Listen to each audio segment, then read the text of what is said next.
When I did my graduate studies at the Middle East Institute at Columbia University's School of International Affairs, I took many courses on the question of the Middle East conflict. Semester after semester, we studied the Middle East conflict as if it was the most complex conflict in the world, when in fact, it is probably the easiest conflict in the world to explain. It may be the hardest to solve, but it is the easiest to explain. In a nutshell, it's this. One side wants the other side dead. Israel wants to exist as a Jewish state and to live in peace. Israel also recognizes the right of Palestinians to have their own state and to live in peace. The problem, however, is that most Palestinians and many other Muslims and Arabs do not recognize the right of the Jewish state of Israel to exist. This has been true since 1947, when the United Nations voted to divide the land called Palestine into a Jewish state and an Arab state.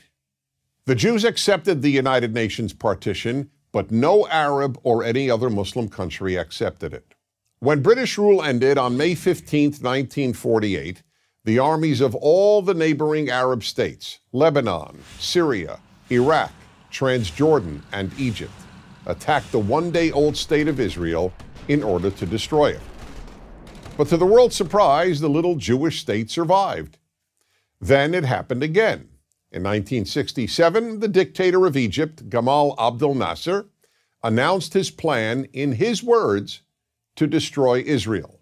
He placed Egyptian troops on Israel's border, and armies of surrounding Arab countries were also mobilized to attack. However, Israel preemptively attacked Egypt and Syria. Israel did not attack Jordan and begged Jordan's king not to join the war. But he did. And only because of that did Israel take control of Jordanian land, specifically the West Bank of the Jordan River. Shortly after the war, the Arab states went to Khartoum, Sudan, and announced their famous three no's: no recognition, no peace, and no negotiations. What was Israel supposed to do?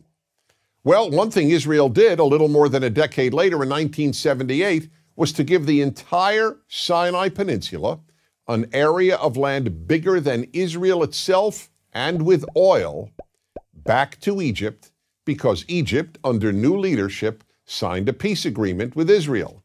So Israel gave land for the promise of peace with Egypt, and it has always been willing to do the same thing with the Palestinians.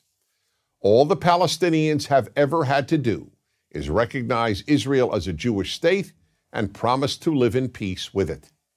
But when Israel has proposed trading land for peace, as it did in 2000, when it agreed to give the Palestinians a sovereign state in more than 95% of the West Bank and all of Gaza, the Palestinian leadership rejected the offer and instead responded by sending waves of suicide terrorists into Israel.